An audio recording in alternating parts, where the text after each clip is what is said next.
វីដេអូថ្ងៃនេះមកបង្ហាញពីសកម្មភាពខ្លះៗរបស់ពួកខ្ញុំដែលជាកងទ័ពឈរជើងនៅជួរមុខខាងប្រម៉ោយខេត្តពោធិ៍សាត់វីដេអូនេះបន្ទាប់ពីមានការសបស្កាត់មួយរយៈពួកខ្ញុំក៏យកពេលមកជួសជុលរោងបាយឡើងវិញព្រោះរោងបាយនេះបានខូចខាតអស់ហើយឈើអីក៏ពុកអស់ដែរអញ្ចឹងពួកខ្ញុំក៏ជួយគ្នាម្ដាយមួយជើងម្នាក់កាប់កូនឈើដើម្បីមក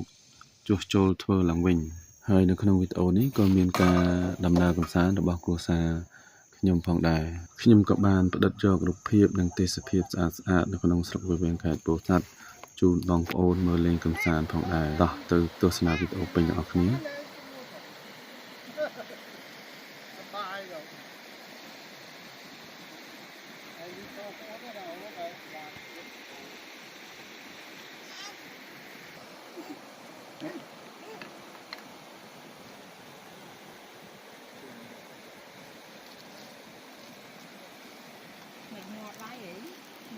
អត់ធ្វើបាយហ៎មកខំណាធ្វើបាយអត់មកយេចូលណារត់តាមតាមិនអត់ចូលមកកុំទៀតទៅ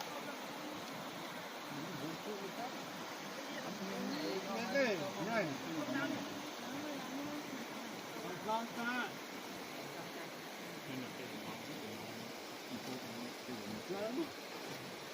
នេះការបីនេះ